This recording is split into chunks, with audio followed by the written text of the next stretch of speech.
Welcome to the Brave Feminine Leadership podcast. I'm your host, Melissa Hamilton, and this is where I get to interview incredible global leaders and we get to soak up their wisdom and perspective on all things life and leadership. And I'm absolutely thrilled today to welcome Kate Spargo to the conversation. Kate, lovely to have you here.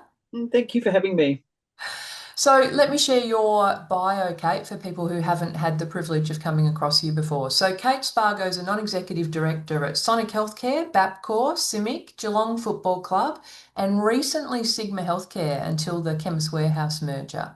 Kate's a former lawyer who began her career in hospital mortuaries and later moved to company directorships. Kate brings a steady, grounded presence to the boardroom. She's known for her calm curiosity, her solid understanding of culture, safety, productivity, and what motivates people.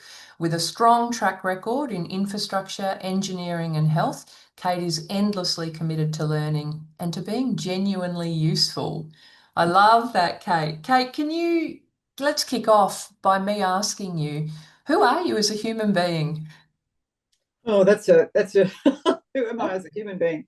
Well, that last bit about the bio about being useful. One of my main, I guess, tenets in life is to try and be useful, and so that's a lot about me trying to be useful. Mm. Apart from that, I've enjoyed a terrific career, varied career. My early days in the mortuaries, which I did for 5 years, some might find a little odd, but I needed a job, and that was a job that I was able to secure. And it generated probably a significant pragmatism in me. When you sort of spend day in, day out at autopsies, it's salutary, but it gives you a pragmatism. This is life, but this is also what happens to everybody. And so I think that was a really good start for me. I sometimes emphasize how much I value that as my early work, even though it was sort of unintentional. It certainly did that for me. I went into the law and I spent most of my time as a lawyer in the Crown Law Office doing prosecution and other sort of regulatory work, and that also gave me a pragmatism too, I think, and also a sense of what it's like to be on either side of a debate, either side of an argument or a position, whatever, and understanding that whoever or whatever the body is, the organisation, etc., they all have their agendas, their fears, their desires for outcomes, and so on. And for some reason, I think working in that context gave me that. I mean, I remember some times when I was doing a legal case and I was thinking about what I should do and how I should run it and so on. And then I learnt to sort of think about what's going on in the other person or the other, mostly it was people, but also the other organisation's sort of headspace, and what's motivating them and what are their agendas and what are their fears. And so I think that being able to put yourself in the position of the other party and trying therefore to think with that in mind is actually another thing that I've always found very useful in life. I don't know how many people do it that way, but I often say to people, think what's happening for the other person, think what they're worried about, etc. And I think if you do that, it doesn't matter whether it's a colleague on the board, what's going on with them, why are they speaking like they are, why are they resisting this particular decision, etc., or thinking about anybody that you're dealing with, thinking about the lawyers who are helping you with a particular case. What's on their agenda? What are they trying to achieve out of this? Have they got other pursuits here that are significant to them that don't necessarily line up with what you're doing? It's not a reflection on lawyers, but it's just that issue of being able to put yourself in the position of others. What drew you to law, do you think? Were you always heading there or you weren't Oh, sure? look, not really, but when I was about, I think, 16 or so, I thought, oh, that'd be a good idea. I had no connection with the law. I didn't have family who were in that at all. But I thought it appealed to my sense of argument and balance and so on, I got into law school when I was 17, but it's a very long time ago, and I wasn't supported. It was very expensive in those days to do it. And so that's why I went out to work. But I gradually saved up the fees to do my first year of law, but I'd only saved the first year of fees. Working in the mortuary didn't pay particularly well. And then I was very grateful that Whitlam abolished university fees the year after. Perfect timing. Broke us. Timing was perfect. So then meant I could continue on and finish. And Yeah. I loved the law. It was, and I still draw on it, and I still am very conscious of it in all the board work, particularly, and other sorts of things that I do. Getting a legal framework around your thinking is really, I think, very useful. And it also, I think, teaches you this concept of the difference between relevance and what's not relevant, between, if I could say it in the legal sense, a legal outcome versus what some people might see as a just outcome. Yes. And so sometimes you see it with people who want to continue on with a legal matter on principle, and I respect that. Yeah. But sometimes emotion gets into that significantly, and people will sometimes pursue something that in their own interests, or sometimes in the interests of the organisation they're in. It's better to let go and move on. And so understanding those sorts of things. That's so hard for some leaders and It people to is. do, isn't it? Yes, and I get it. I understand why it is. Where you feel incensed sometimes by the wrong that you feel you've been done, Yeah. but being in the legal process sort of helps you understand where to cut and run and where to sort of finish, I think. So this was all in Adelaide. This was in Adelaide, yes. Yeah. So how long did you practice law then in Adelaide? Like how did your career sort of transition? So I practiced for several years, and then I had three children. They were small to start with.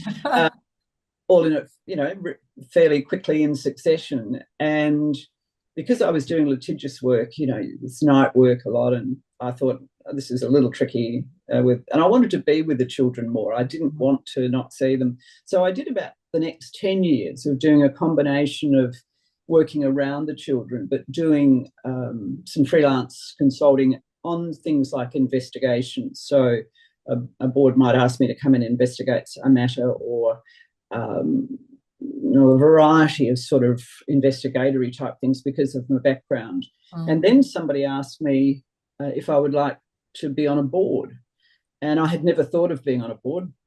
I just had no vision, no line of sight of that career or that work at all. And I thought, oh, well, that might be interesting, because I was doing other pieceworks. I was on the Residential Tenancies Tribunal as a member of that, and some other things like that. And so I took on a board, which was actually Homestart Finance back in Adelaide. And as it turned out, I was made chair after 6 months, and it was the best experience in a way to understand the workings of a board, of corporate governance, of the role of a chair versus the role of a director, the various interested parties that were the shareholders or the stakeholders and so on. It was a terrific introduction to that, albeit I had no experience for it. What did you love about it? I think working as a group, because boards always have to work as a group. There's no concept really of individual decision making in a board. And it's a really significant thing for people to understand when they finish being an executive or move from being an executive into a board role. You're a group then. You're not, I'm going to direct this to happen or whatever. You do have to move as a group. You have to agree as a group. And if you don't, if you're in the minority, you have to still hold the line. It's only to the externals. And so I think learning about that, learning about how people came at their board roles and what they expected to do, how people tried to exercise authority. It was just a full learning piece, understanding how to deal with difficult stakeholders who sometimes were not pleasant, and I say that in any board context. You can find that you think you're doing the right thing and you think you're doing everything that you should, but you do learn that it's very hard to please everybody all the time. And I think that one of the things I do say to people is that when they get upset about, I don't know, what's been happening with their board situation or whatever, I say, if you do this work long enough, you will inevitably, even if you've done it all perfectly, I'm not saying I have, but even if you have, you will inevitably alienate somebody. You will inevitably make some sort of enemies, if you like. Not a great word, but you will, because you just can't please everybody all the time. And people only get a snapshot of what you do, and so they make their decisions or their of you based on just the bit that they see. That's right. It may not represent all that you do, or and that can be quite challenging for directors. Yeah. I mean, it's interesting, isn't it? It's a very broad role, but often, it's like leadership roles. You're actually not there to please everyone. You're there to make the decisions that need to be made Yeah, for the yeah. health of the organisation. So, well, how do you then ended up moving to Melbourne at some point, Mm. made a decision that boards were going to be a kind of focus area for you. How did that come about, Kate? Well, I could see that in Adelaide, much as I love Adelaide and I think it's a great city, and I'm really pleased to see it really flourishing at the moment. Gather round for all the AFL fans has been brilliant. But I could see that a board career was going to be very hard to achieve in Adelaide. And people would say to me, because I worked interstate a bit with consulting and other work, and people would say, well, when you come to Melbourne or Sydney, let us know and we'll think about you. So eventually I thought, this is not going to work from here. And then I was offered a spot on the board of IWF, as it then was. It's insignia now, but IWF. And it was when it was still a mutual. And I thought, well, here's my best opportunity to make the move. So I did. And my husband was working in Sydney anyway, commuting. So that, in fact, it made it easier. The three kids were very variable in their thrills of coming over. But anyway, that's why we made the move in 2000. And I have to say, people said to me in Adelaide, oh, that'll be hard, big city but Adelaide actually was harder because I think at the time it was a much smaller pie generally. I don't mean boards, but in business generally. Yes. It's so everything was so hard won. Melbourne was extremely welcoming to me, and much to my sort of joy and surprise, it wasn't nearly as difficult as people had sort of said to me. And things not everything went brilliantly, but things did flow quite well. And eventually the kids settled in, and so it was good. I was pretty determined because I didn't know anybody apart from those at IWF I gradually got to know. But so I sort of had to start from scratch pretty much. I was going to ask about that because, you certainly hear, and I think my experience has been that, with a lot of boards, you do need to network. You do need to extend your network and get to know people. How did that sort of happen for you? Or was that an important part of it? Well, it is an important part because people aren't going to appoint you or offer you a spot unless they know you. And I'd gotten to know the IWF chair simply because I'd gone to an AICD program in Melbourne about the role of the chair, which was where I was at Homestart Finance in Adelaide. And we sat next to each other during it was a session, I remember it was a half-day session on the role of being a chair. Mm. And he just said to me at the break, what do you do? And blah, blah, blah. And so I think I've had quite a few fortunate being seated next to somebody. Well, but you had to be there in the first place. That's always been my point. When I sometimes say to my family, oh, well, I was just very lucky to be, I said, well, you went there in the first place and you had to speak to the person. And sometimes I'd go to something and nobody would speak to me at all. But I did learn that, it sounds a bit cynical, but if you speak to, especially men though, and you say, well, tell me what you do, you find that you get a really great, you certainly off get, they go. off they go. And sometimes in fact, more often than not, they never ask you about you.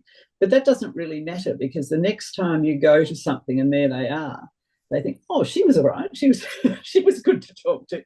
So you kind of can get an intro into it. But it took time, but I did do things. I did do some lecturing at AICD, for which I was very grateful, some of their sessions, and that led me to some people. And a lot of it was just fortuitous, but I like your family, though. I like your family telling you you had to be there in the first place because I think we overuse the term luck and fortuitous. Like, you worked hard. Well, yes. I mean, my husband would often say, "I don't know how you keep going back to these things," But I say to my daughters, particularly, doesn't matter what happens, just dust yourself off, get up, Yeah. and it's amazing how you do that often enough, and you find yourself the last one standing. Sometimes, you find often that whatever you thought was a problem isn't as big a problem as you thought. You find that you develop the resilience to keep Mm. doing that. And I think I had, as I said earlier, developed some of that resilience back in my mortuary and legal days, So I was prepared, I guess, for not an easy time, but Melbourne, I have to say, and Sydney, because I then had Sydney boards, was terrific. It reminds me when you were talking, Kate, there's a wonderful series called The Last Lectures, and there's a lecturer who sadly passed away, but in his last lecture, one of the things he talked about was brick walls. And he said brick walls aren't there to prevent you from getting something. They're there to help you work out how hard you want it, and they're to keep the others out. So, it's a little bit what you said there about just keep going, keep going, keep Yeah. going, and it will get there. Now you've got an interesting mix in terms of the boards you're on. So sitting across sort of health, infrastructure, and sport. Maybe Mm. tell us a little bit about that. But then I'd also love to know what's the same and what's different. About those sectors. Yeah. I mean, I've always loved engineering and infrastructure, and it probably started when I was a lawyer and I did quite a lot of occupational health and safety prosecution work. Mm. And most of those cases tended to be in the sectors that were the most dangerous, which tends to be the infrastructure and Yeah. engineering and so on. Not only, but a lot of it was in those spaces. And so I had an interest in the area, certainly. And when I was approached for boards, I did start to get approached for those sorts of things. So I started out on Pacific Hydro, which was Mhm. an amazing company. And we were building run-of-river hydro in Chile, in the Andes. We had wind farms in Australia. We Wow. were building wind farms on the northeast coast of Brazil.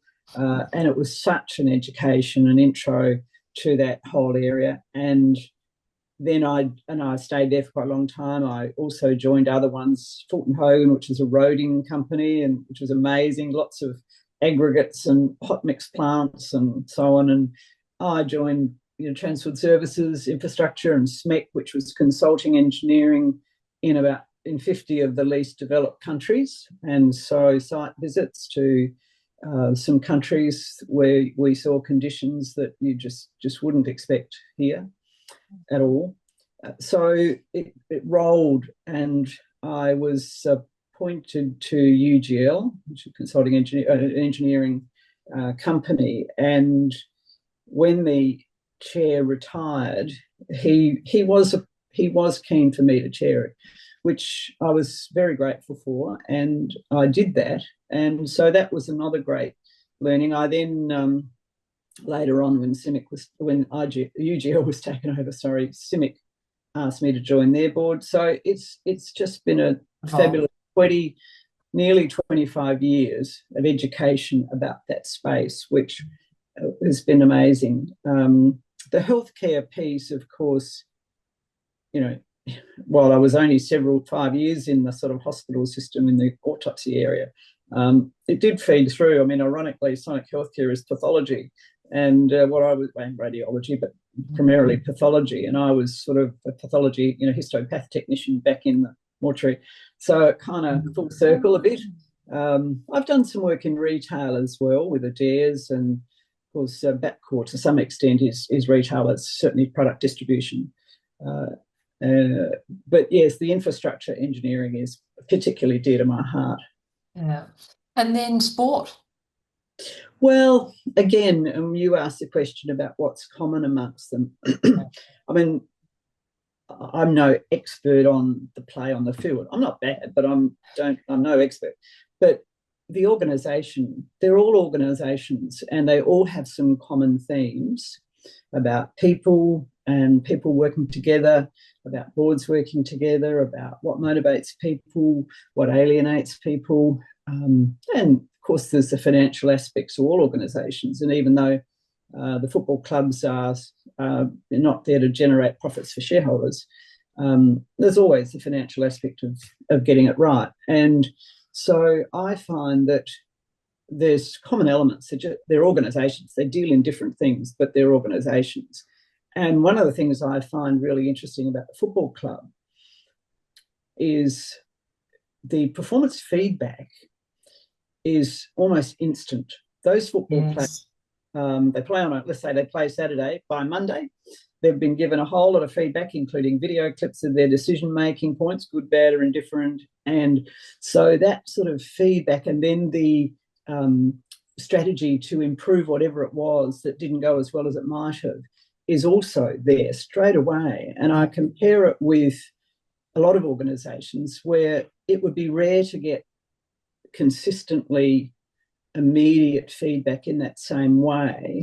And it always strikes me that when you get that sort of feedback in that way, that's so good in point of time, and with the remedy, the way to address it, how much better our performance in other organisations could be if we could adopt more of that. Some do it well, but I think there's a big space to do that better.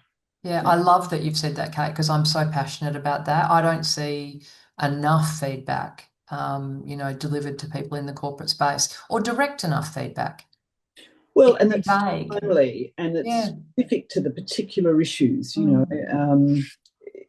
There's I think it's a very valuable thing, and that's what I see in the football operations.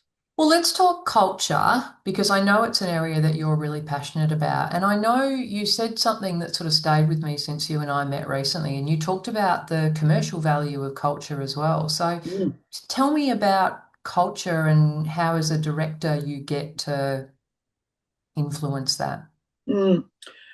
Okay. I mean, I do believe that it's not meant to sound cynical, but culture is absolutely a commercial issue. Companies that have strong, reliable, trustworthy cultures, investors are more interested in investing in them. But those where you've been variable, you haven't necessarily done as you said you would do. They doubt your, whether it's not dishonesty, but whether your veracity in terms of what you're going to do. So the culture of a company, there's no doubt that investors, and institutional investors particularly, one of the things they do look at very carefully is culture. And that can mean things like how much ego the CEO's got, how effective the board is, how they treat their people, how they treat their customers, how they treat their suppliers, what their view is on ethical standing on things, and so on and so on. And we see examples every day in the media around companies that have less than ideal cultures, and those that are companies you think, yes, I could trust those people. I think they do a good job. And therefore, I think that company, so long as it gets some of the other fundamentals right, like the strategies right and so on, that company is more likely to perform well than one where, even with the same strategy in the same space, there's more doubt about the ethics and the approach. And so I think it's incredibly valuable. It's also at a more esoteric level, I suppose, very important for people. Good cultures treat people well. They just go together. In terms of culture, I strongly believe, the major influence comes from the top. You can, as you would have known over the years, we all know it, you can try and influence culture and so on from the bottom up. And look at how, to pick gender, look at how women have tried to influence company culture over how many years. Once it's been accepted at the top level, or there's some imprimatur, some demand, or some regulatory reason for it to be accepted at the top, you're much more likely to get change. And I've seen it in companies where a lot of things are said that sound right. Yes. Behaviour, is contradictory. Yeah. I've certainly seen it in a company that I'm very close to where there was a poor culture, people-wise, honesty-wise, and so on.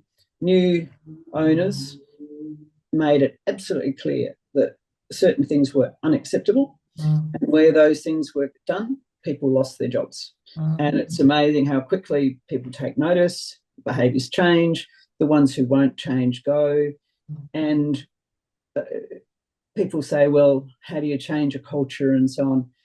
If you get people at the very top who are regarded well saying, this is not acceptable, and if you know, it's just incredible the impact that has. And a board is there to set the tone on that, along with the CEO. They have to work in concert to make sure that the ethics, the ethos, the culture that's desired, the behaviours that are desired are mutual, that we all understand what it is to be, and that then it is carried out, and that people understand that it's meaningful. It's not just talk. What do you look for when you look for CEOs? Because I imagine you've looked for a lot, and you mentioned ego of the CEO. It'd be interesting to understand, how that plays out as well. Yeah. I mean, I'm not a fan of ego in anybody. I mean, everybody's got to have a healthy ego to survive in a way. But you would have seen, as I've seen, some really full-blown egos that are unhelpful. Yeah. And in fact, they trip people up, they alienate, they don't provide for a constructive environment. I mean, without picking on Trump, I mean, there's a bit of an ego overblown, and you can see, though, that I think that he's susceptible because of that huge ego, and to a number of he's susceptible to a number of things. Yes. And if you've got a CEO who's highly ego based, it's very hard to work with as a board because they're quite authoritative and don't especially want to involve their board in things. Sometimes actively keep their board out of decision making, and that can happen easily. They're not always good to work for the executive and for others. I just think it makes them vulnerable to whatever is driving the ego. So yes, that's pretty clear. That's something I don't look, or I look for, that under control. I mean, I look for people, there's a skill set, which is one thing, but to me, the characteristics first and foremost are pretty important. I mean, if I go back to the football club, when we select players, the skill set's incredibly important. You've got to be able to play football. Absolutely. But we also look very carefully at personal characteristics, because you can be a fabulous football player, you can be a fabulous anything, but if your personality's not right and not going to fit, it's a problem. So skill set, yes, you've got to check that this person can add up and can do all the sort of skills that are required. But I think the individual personal traits are incredibly important. So it's somebody who has empathy, understanding, lack of ego, prepared to listen, prepared to be open-minded, decisive, understands the timelines for organisational change, understands what motivates people in an organisation, has a bit of work-life balance, all the sorts of things that make for a good, rounded CEO are those personal traits. Then also the skill set. So you've been chair a number of times, and obviously that chair-CEO relationship is really important. If I link that back to feedback, what sort of feedback as a chair would you be sharing with the CEO? It depends on the CEO, of course, and you can't necessarily choose. So the pairing is not always a sort of, sometimes you get what you're given. Yeah. And sometimes the CEO might not be very receptive to feedback from a chair. And so that's hard. The best situation is where you've got a really great relationship, and I have had that. And so you can talk, you can help, you can help each other, you can work more as a partnership. You've got to be careful, not too close, because you've always got to be in a position to give the hard news and so on. But where you can constructively talk together, and that, when you get that, it can work really well. Where you get a CEO who wants to do it his or her own way and keeps a CEO out, and I've seen that, hard to get to them, etc. It's not ideal at all. I mean, and boards generally, you get the boards everywhere from dysfunctional, those that don't really matter, and it wouldn't, most people would say it wouldn't matter if they were there or not, Yes. up to the end where you do get some really terrific, well-functioning boards that genuinely add value, are genuinely useful to that company. And that's not always the case. But if you can aim for that, and if you can get that, keep working toward that, that's just such value for a company. How do you know when you're on one? What are the things Oh, that you... it's not hard to know. I mean, there's a cohesiveness, a collegiality, Yeah. there's strong communication. I mean, one of my chairs, he's a wonderful man. He's a terrific chair at Sonic Healthcare, and he will just every now and again give you a call, and he'll say, "Just doing my ward rounds," and it's a wonderful entree to sort of what's on your mind, And I know he does the same with the CEO. He talks to him, they catch up, they work together. You quickly work out on a board whether you've got a role, what it is, whether you're included, whether you're being communicated with. And you don't want a whole lot of people who think exactly the same way. It's not that. But you want to be able to have good discussions, even with different points of view, but it still doesn't leave an animosity or you've got to be able to do that together. And where you get a group of people with their ego under control, well seasoned, understand the role, what it is and what it isn't, and that's a big topic, but and who are prepared to listen to each other. That's the sort of some of the ingredients of a really good board. The opposite of those, it's very hard to be an effective board for that company. If I change it up a little bit and just get you to think back through your own career, and again, we talked about feedback. I just wonder along the way, is there a piece of feedback that you got that might have been hard to hear, but ultimately really helped you? You forewarned me about that question. Thought about it a lot, and it did remind me that I couldn't think of any. And it's because directors don't always get much feedback. Interesting. And that's what occurred to me. I mean, especially in my early days, don't remember getting feedback at all. You just sort of tried to figure it out, and you tried to do what you thought you should and could. These days, there is more of a sense of performance management or reviewing in boards, and then there's a requirement under the ASX guidelines, at least, that you do that sort of work, and we do. And so sometimes you get a bit of feedback, but I can't think of anywhere much where I've had feedback that's of the sort you're talking about. They said, well, you should be, I don't know, talking more or talking less, or looking into this more or whatever. And I think people often at the board level and the CEO level don't get a lot of feedback. I sometimes say to chairs where I am, I said, so how are you getting on? What are you thinking about how it's going and so on, just to have the opportunity for a bit of a discussion, because it's amazing how we forget the people in those roles and constantly pushing the performance feedback down to all those we think need it, but we also need it ourselves. And a good board that works well together, you're probably more likely to at least have those discussions a bit more. But there were no pivotal moments where I thought, oh, I know what I should be doing. Someone's just told me. And well, mine was so important, but actually not really anything to do with my my skills, technical skills or anything like that. I remember a leader telling me once early in my career or young in my career, I was already leading sort of large groups of people, that I physically sighed in meetings. Okay. I am super impatient, always have been. And I knew even at school, I could feel, if I was in a maths class and people weren't getting the Giving answer, up. I could feel this energy in my body, like, hurry up, hurry up. Yes. And that translated in the work environment to me kind of physically sighing, and I had no idea I did it. And I Isn't that thought, what interesting? a I mean, I could use a couple of words to describe how arrogant stuff that was, but thank God she told me. Yeah, Um, that's interesting.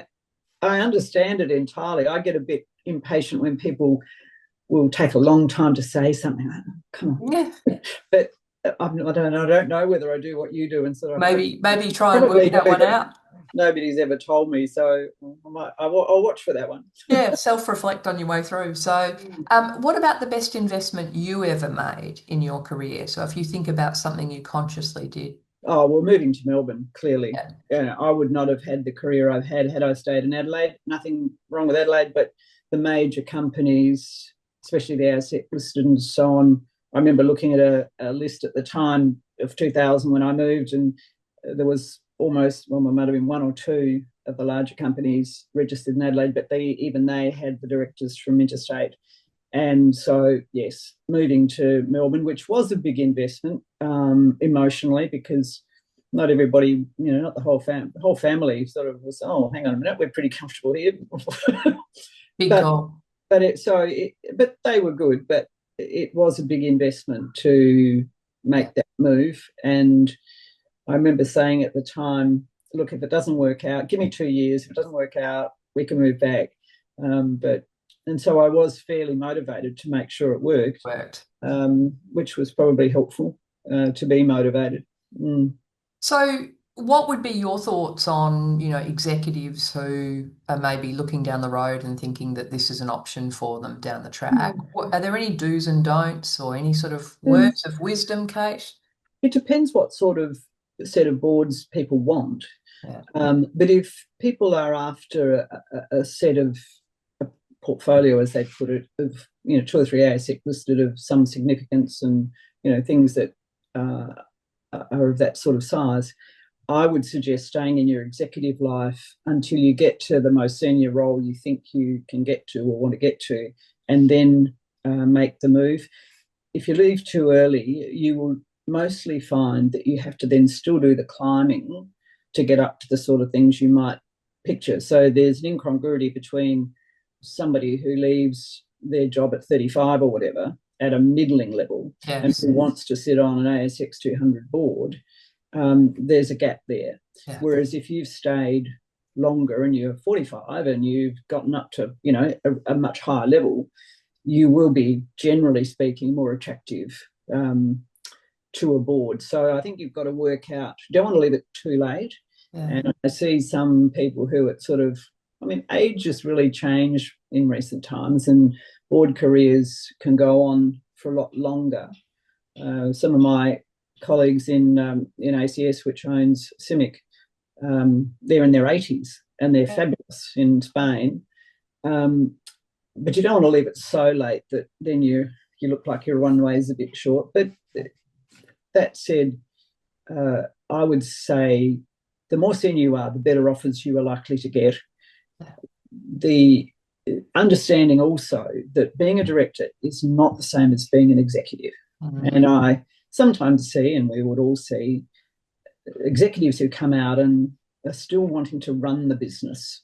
And it isn't that. It's you've got to step back, because you can't be there to duplicate what the executive or management are doing. You need to understand how the role has shifted. And that can be frustrating for a while to some. We recognise people who are still getting rid of the executive mindset as they become directors. I think my attitude was always be open to absolutely everything. People would approach me with all sorts of different things, and I know that some people would say, "Oh no, that's not something I want," but I'd always say, "Oh, tell me about it." Tell me about it, and I'd research it as much as I could also. And sometimes something that initially you thought, "Oh, I don't think that's me," or for whatever reason it wasn't big enough, or it wasn't whatever, can be fascinating, and you learn things. You can enjoy a good group of people. It mightn't be the product area or the sector area that you thought you wanted to be in, but you go in there and you find that it's fascinating and interesting and good people. So being very open. I've done quite a few things in my career that I would never have pictured doing. I didn't even know existed, but because I was happy to talk about it, So I would say be open-minded. I would say be prepared to build a portfolio. It doesn't all happen at once. Sometimes people will be awarded boards or appointed to some boards quickly or whatever. For most, it's haphazard. It's not like applying for jobs where you think, well, here's the process and here's when I start. It just doesn't work like that. And it's sometimes you won't hear of anything for a long time. And then suddenly there's two or three things sort of sitting around. Yeah. So, and a lot of it is by personal relationships. And even though the search firms are now much more active in this space than 20 or 30 years ago, they're still also relying on, to some extent, on referrals and people they know and people they trust to recommend other people and so on. So it's a different process. And some people find it very frustrating and go and do something else. You can understand it, circling right back around to when you talked earlier about when you join a board, you're a group. Mm. You are making those decisions as a team. So that level of trust that Mm. comes from having known people is important, and I think understandable in that Yeah. sense.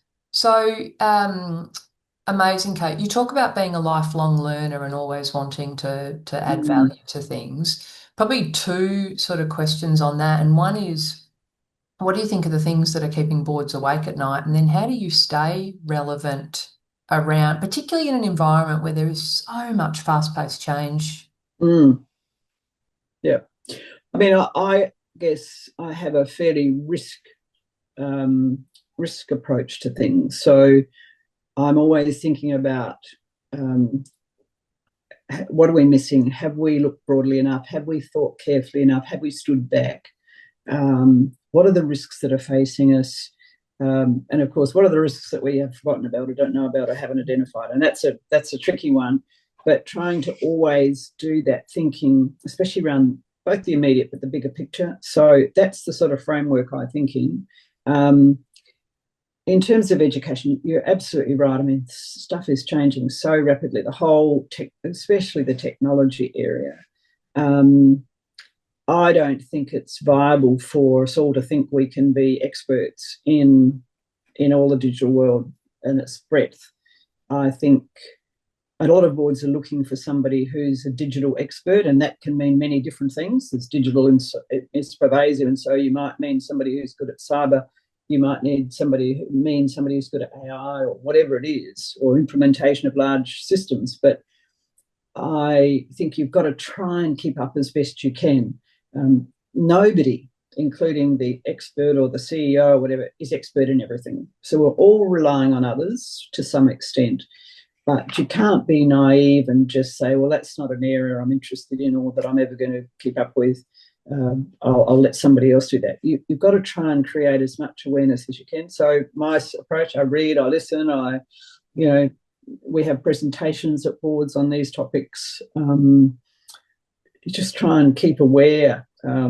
If you're curious, you will pick up a lot more than if you're not. But nobody can cover everything. Bringing in outside experts too. I mean, in some of the areas of technology, you need experts, both internal and external, and good ones to really guide through some of the area. I mean, I was at something yesterday where somebody said, I really think that he was talking about developments in robotics, and that eventually it will be that the robotics will be so developed that the person can do what you do, full stop.